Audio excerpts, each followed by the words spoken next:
Hi, and welcome to the show.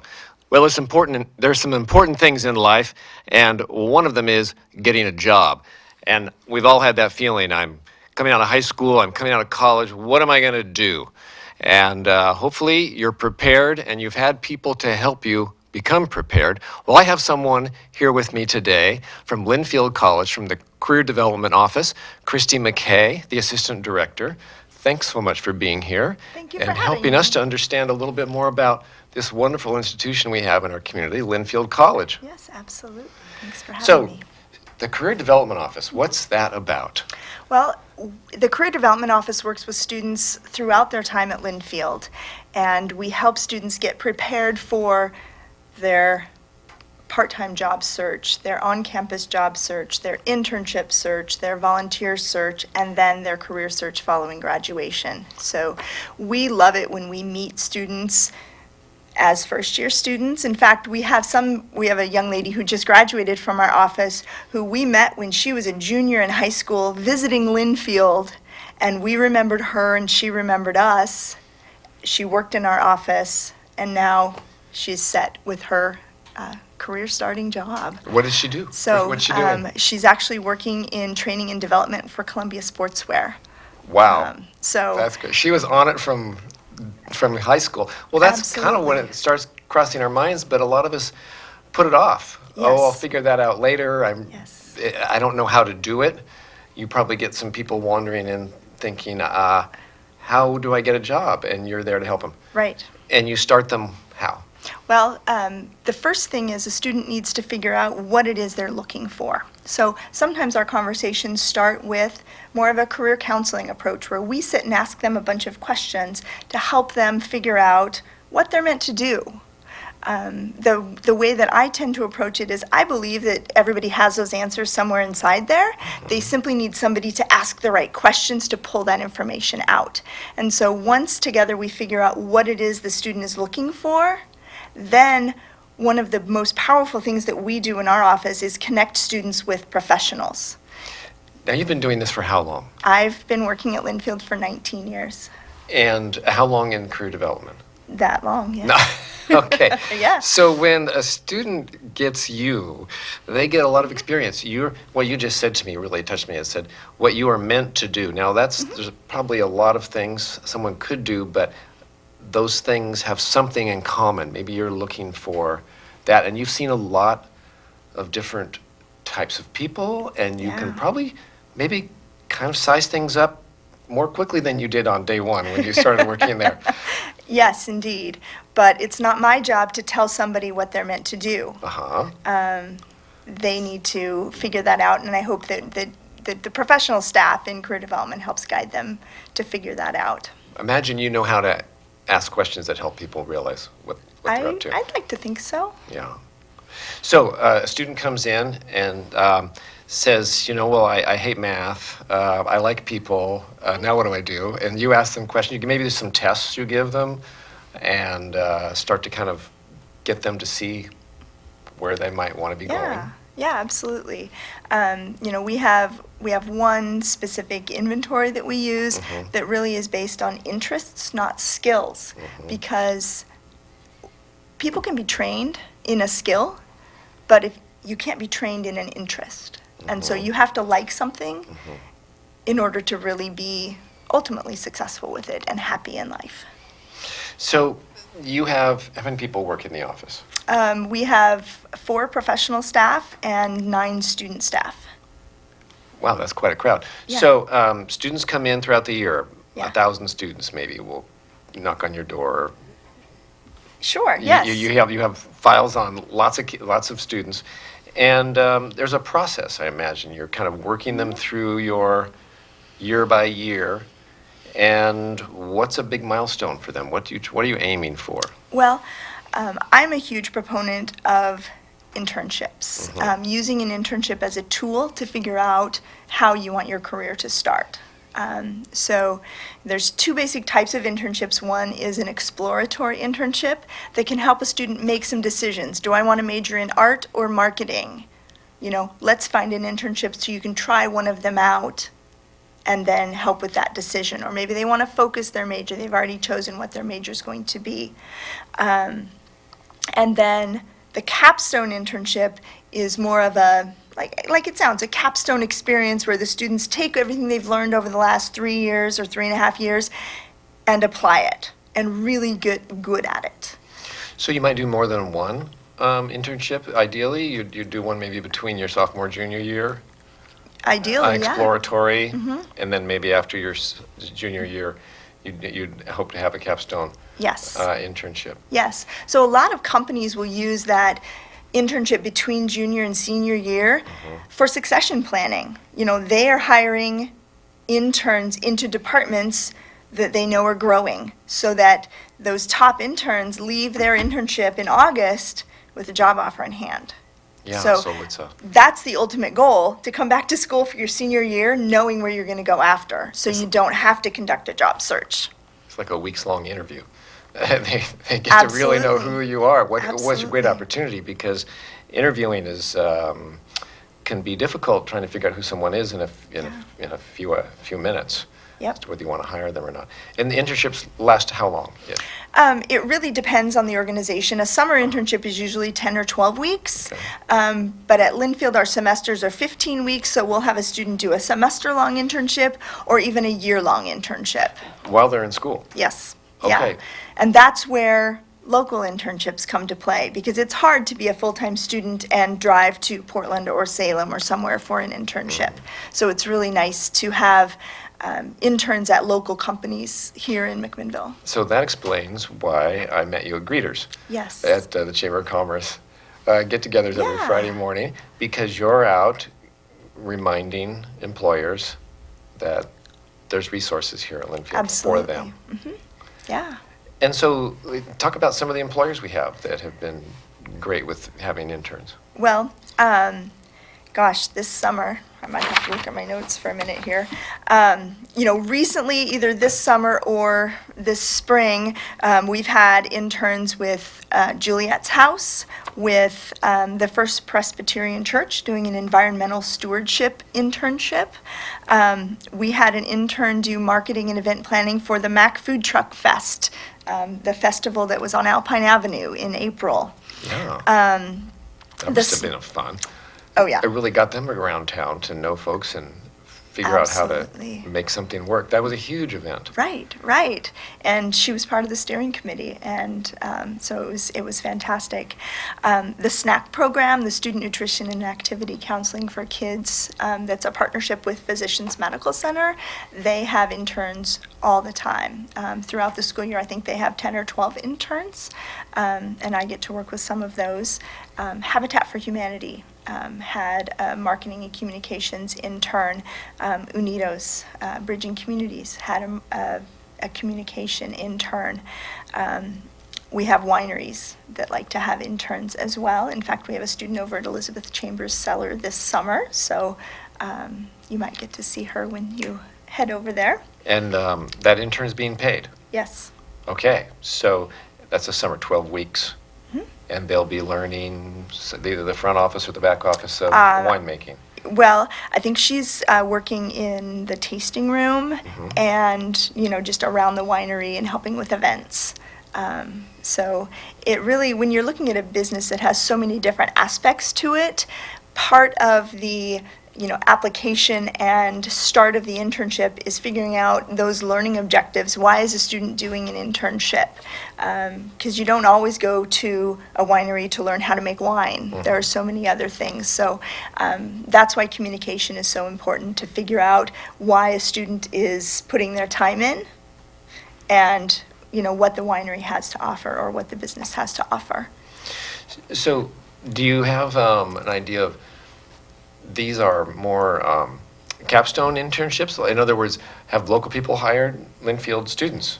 They just said, Absolutely. you're the one, and they just stay right here in town? Yes. Well, that's- Yeah. So an example of that is I was working with a student who actually took a part-time job out at Precision Analytical. She was a biology major, and so she was working in the lab there, just part of their regular business. They really liked her science background and the fact that she can communicate confidently. And so she is now working in a sales role for Precision Analytical. Started her job right after graduation.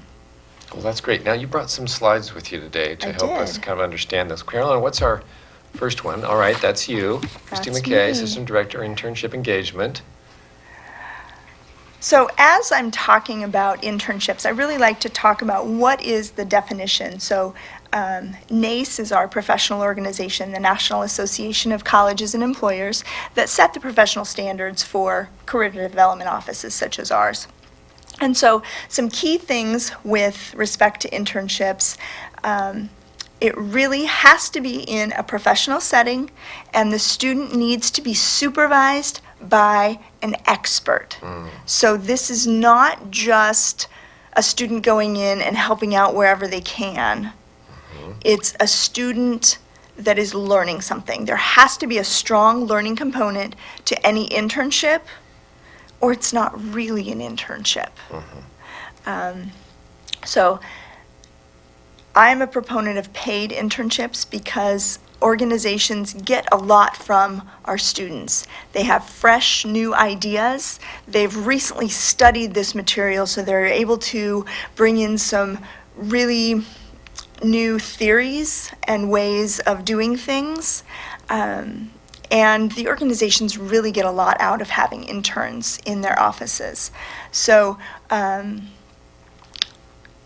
some unpaid internships are allowed, and then our office has some ways that we can actually support students financially for doing unpaid internships. So we encourage students to find the right internship for them based on their interests, their major, geographically, all of those things. And then if it ends up that it is an unpaid internship, we have ways that we can likely support them so that they can do this experience that could be really impactful on their career. I think that's one of their slides there. It shows how you do that. Okay, majority of Linfield students complete internship or field experience as part of their academic. Oh, really? So- A majority of students complete it. About 2/3 of Linfield students are completing internships or field experience as part of their career or their academic Wow. career. You as part are of their busy. degree. So yeah, but I also realize that if we saw every student that did an internship, we would be absolutely swamped. Okay, you don't see all of them. So I don't feel like we see them all, but like to feel like our programming and our messaging that we get out really has some impact on students making that choice. What's our next one, Caroline? So we have students that go everywhere. And a couple that I really like to point out here, the TEDx conference that happened here in McMinnville. Yes. We had a Linfield intern who helped plan that. And she was an integral part of that. And you'll see some big name companies. BMW. Yeah, we had a student who did a marketing internship with BMW in Tokyo. It was a 6-month internship. She Just took a hiatus from school and went and did it. She did, yeah. She took what was called a leave of absence and went and completed this and, had just an amazing experience helping with the communication between consumers and the dealerships. Very good. I see Hewlett Packard. Yeah. And now here's, local. Yeah, so Like you this said, is, Juliet's house, I see there. Elizabeth Chambers, Unidos, these are the places you've placed local interns. Habitat. All right, Carolyn, what's next? All right, so here's what a student might think, don't know how. Well, there you are to help them. absolutely. Limited time during the academic year, which is a concern. Right. So And so a lot of internships are eligible for academic credit. And so if a student is going to put in enough of a commitment, they can actually block out time in their schedule because it becomes a class for them. And so if a student who is busy, I always tell them that they need to either earn credit for their experience or maybe do it fewer hours during the year and then really focus on that experience during the summer when they have a lot more time to do that. And credits at Linfield, those are valuable. I mean, they don't come for Absolutely. free, so if you're getting those, you are essentially being paid. in form of tuition. Yes. Yeah. Yes. Okay. All right, then we have program, well, this is what you were talking about, how if the internship is not paid, there are ways that you get money in, and the one you were telling me about was the second one on the list there, First Federal. Yes, indeed. So we've partnered with First Federal for the last 10 years to support internships, or to support students doing internships with local nonprofit organizations. So there's a whole application process for the nonprofit organizations, and then it becomes a competitive process for our students. But we have 5 students that do these internships with nonprofits within our county, earning a stipend for their work. And they also participate in a seminar. So I get to meet with them 4 times throughout the semester or the summer, since we're migrating that program to be a summer program. And then we always have a celebratory banquet at the end where our students are making their final presentations, and we invite First Federal personnel, First Federal board members, faculty to come and really celebrate the work that our students have done in the community. Well, that seems to be well-leveraged philanthropic money from First Federal. They're helping the nonprofit, and they're also giving a boost to a student to find a career. Yeah, So, yeah, First Federal does a lot of great stuff. they do. I'm They proud to absolutely to do. bank there. Very good. And we do have some other programs. There's one that's called Arts and Humanities in Action.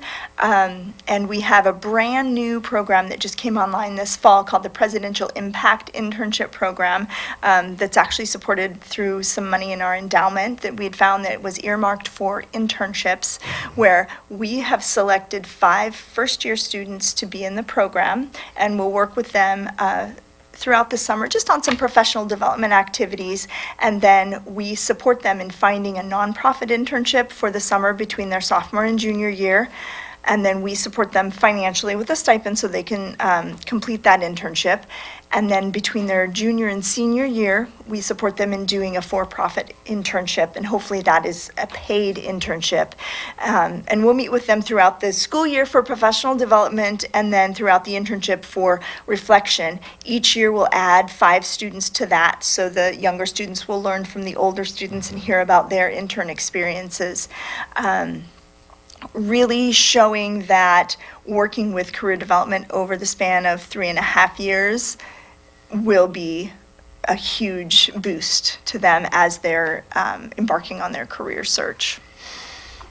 Wow, so you've been doing this for 19 years. I wanted to ask, have. what have you seen change over time as far as relationships with the market?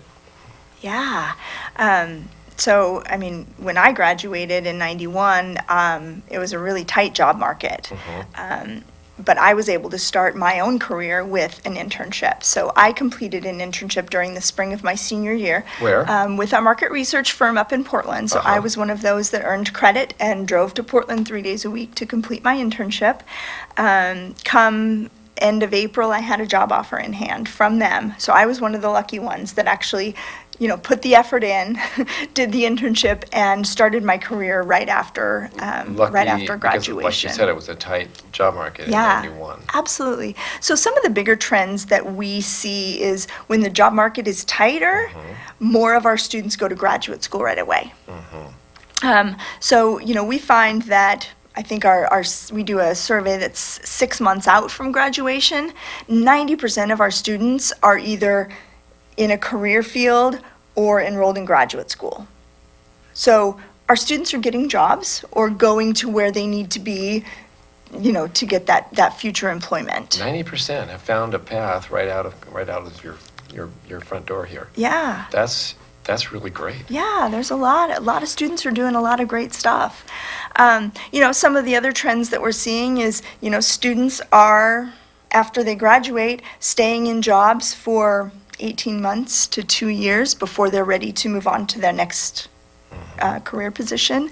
The national stats now say that the students who graduate are going to have between 12 and 15 different jobs before they turn 40.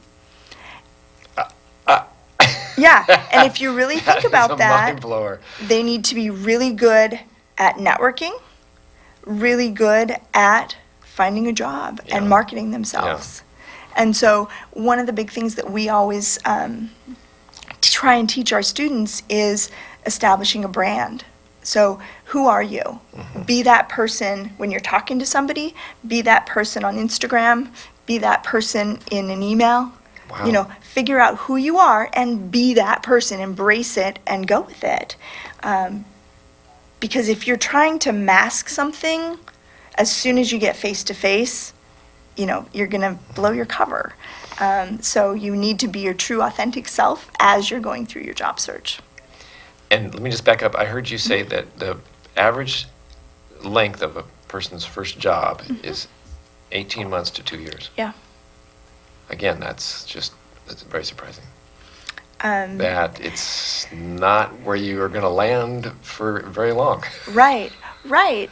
But the key here is that these young professionals need to know that they're making an impact. So companies really are starting to change the way that they are hiring and change the way that they are promoting and supporting. So always keeping these emerging professionals engaged and making a difference to whatever it is that they want to make a difference. If it's interesting, they'll stick around. Right, right. It may be that they want to make a difference to the bottom line. Maybe they want to make a difference to, you know, a certain population or an impact on the industry, something, but they have to be making an impact or they're going to find something, a different company where they will. So I'm curious what you've learned about students. What you've kind of, I mean, you're wise in this, in these ways. Give us some wisdom on us. Man. How can you help parents maybe do what you do a little bit? Give us maybe an idea. So some of my favorite conversations are those right before holiday breaks. That student that comes in and says, I'm a whatever major right now, but I want to be an art major. I want to be a music major, but I'm going home for Thanksgiving next week and I don't know how to tell my parents. Mm-hmm. And so those are really fun conversations because we get to talk about the skills that you gain from doing something that is so meaningful to you and who you are as a person that, you know, that will really help in your profession. And, you know, talking about the skills and the types of jobs and who hires art majors. Well, there's a huge long list of organizations that hire art majors and music majors and philosophy majors. And so empowering those students to have those conversations and teaching them to, you know, if you are, you know, Uncle Ken asks me, well, what are you going to do after you graduate? Not, I don't know, you know, gosh. What are you going to do with that? Right. Susie. It's, you know, I'm not really sure what I'm going to do with it. Do you know anybody who works at a blah, blah, blah type of company that you could connect me with? Uh-huh. So turning those, you know, inquisitions into a positive, like almost a networking opportunity for those students. So utilizing those people that you already know and who know you well and want the best for you to help you. Mm-hmm. And most often it's the parents and the Uncle Kens that don't know how to help, but if the students can turn it around and ask the right questions, then it's a more productive conversation for everybody. So you said that a student needs to be a person that's looking for a career in all these many jobs that they're going to have needs to learn how to be a networker. That seems like a skill that people are somewhat taught from grade school on their phone. It begins on Facebook now, Instagram, right. All these places. Yeah. So how to put that to work? Is that some skills that you teach? We do work with students on that, you know, just, you know, being an authentic person and asking for help. And that's what's really hard for some students. So if a person had a Facebook account that kind of indicated they don't really care what people think of them. Yeah. That might not work to their advantage. We sometimes recommend that we close social media accounts. And start over. Yeah. Yeah, indeed, Okay. Indeed. One of the exercises I always do with my interns is I have them, you know, Google yourself. And then reflect on what you find. Yeah. And most of them report back that they see, oh, I saw lots of, you know, sports highlights from high school and, all of this stuff, which is fine, because that's a part of who they are. But it's always interesting when you get a common named person who's like, well, there's another person who shares my same name and they live in Massachusetts and they're in jail for whatever, and so then we talk about how to, to know that and just, be empowered by that information, and so that you can, if you're in a job interview and you feel like somebody might be Googling you, you can at least say, make sure that you use the middle initial K when you're looking for me, because the other one is not me. So this is a big change in your 19 years, Yes. seeing this whole gambit open up. Absolutely. Mostly for the benefit of the students, because it does allow them to market themselves. Yes. What's a place where a student might get stuck? Sometimes you see a student that just is spinning their wheels. What kind of mindset do they have, perhaps, and how do they need to change that? Some of the tough conversations that we have is, my mom really wants me to be a whatever. And we find that a lot with teachers, or education majors, and nursing majors. My mom wants me to be a nurse? Yeah. I see. Yeah. But science is hard for me. So we talk about, why do you want to be a nurse? And most often it's, I want to help people. Great. Then that opens up the conversation to how many different ways there are in this world to help people. I'm helping people. You're helping people. We're not nurses. So, so it's just figuring out, digging a little bit deeper and figuring out what the core is, what they're really about. And, sometimes I have students that come into my office and they're like, well, my mom told me to come in here. Oh. Fabulous. What do you want to talk about? I don't know. Oh, boy. Great. Well, you know what? I'll tell your mom that you came in. So, no, we don't get that very often, but sometimes we do, and then we, figure out ways to, break that ice and move forward. But, just knowing that getting the students in our door is half the battle. Well, Kristi, we've almost, our time's almost up. We sat down today to help people understand what Linfield College is about somewhat, but also maybe to help parents and students that are considering Linfield College what's available there. There's a career development office, obviously, that anyone would be, beneficial to be able to take advantage of. And Yes. I really appreciate you coming here and talking about that. Is there anything we've missed that you'd like to just, put out to the viewing audience about Linfield and about what you do there? Yeah. So I know I graduated from Linfield, and I know personally and professionally that Linfield has an incredibly strong alumni network. We leverage alumni for a lot of the programs that we do within our office, and it is rare when we reach out to an alum to say, I would love to connect you with a student, for them to say no. And those that do have to say no, it's, it doesn't have anything to do with not wanting to help. It's a matter of logistically not being able to do it. So, our alumni network is very, very strong and supportive. And, I find, I have my Linfield sticker on the back of my car, and I'll have random people come up to me and say hi just because of the sticker and because of that. So Well, the message I'm hearing from that is that if you go to Linfield, you join quite a family. The Linfield Absolutely. reach is far around the Northwest and across the country, and Yeah. you become part of that network. It's a And- great place to network within. Yes. So you have those people pulling for you too. Yeah. Well, thank you so much for being here today and telling us about You're the welcome. great work you do.